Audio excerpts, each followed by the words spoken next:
Welcome to episode 64 of Pink's Picks, book racks from a sort of retired English teacher. Whew, I will absolutely tell you what, being back at work full-time, teaching an extra class at that, added to all of my other multiple commitments, has made keeping up with this channel challenging. My apologies to my former students and faithful followers. I vow to catch up and hopefully even get ahead this summer. With that, today's title is not for every reader, but definitely will satisfy literature lovers and lovers of language. The 1973 winner of the Pulitzer Prize for Fiction, Eudora Welty's novella, The Optimist Daughter, set in the 1960s, is beautifully written. The story is simple.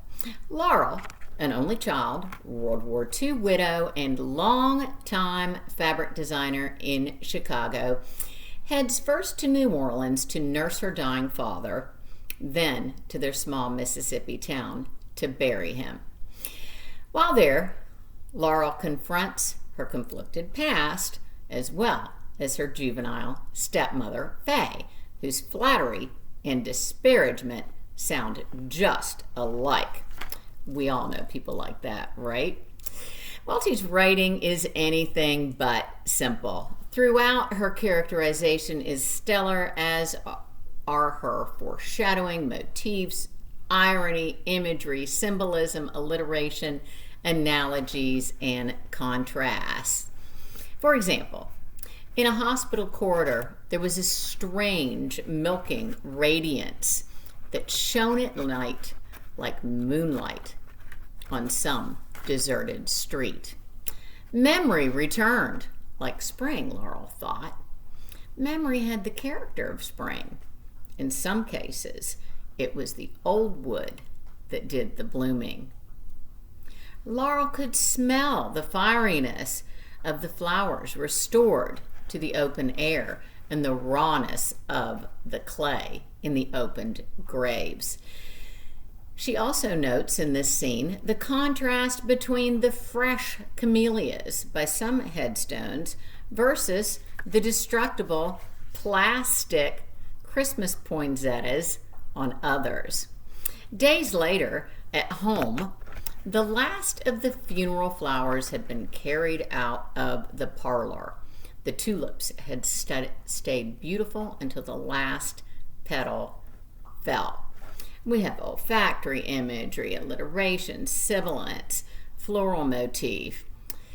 Situationally, Laurel is disturbed when mourners deify her dad in death, when in life he was all too human.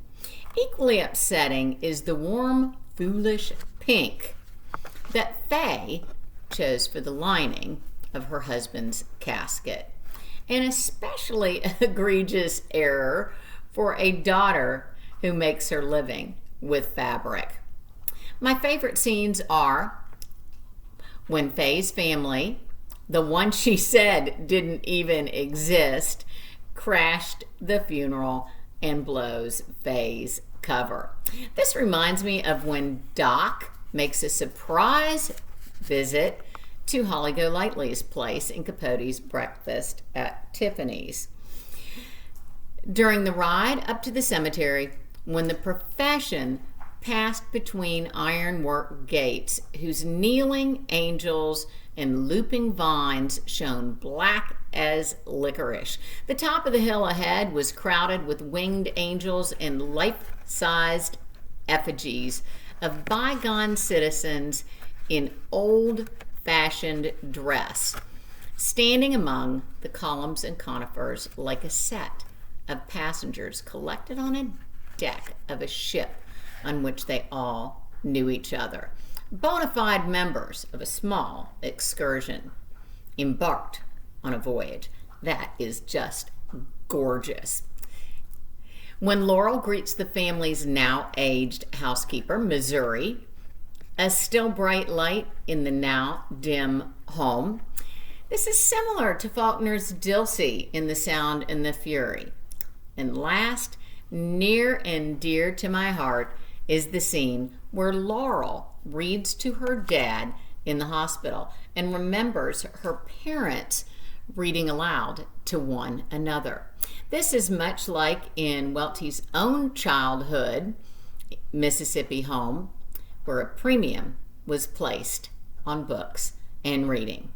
Again, this impressive piece will not appeal to some readers, but for this one, it deserves an A.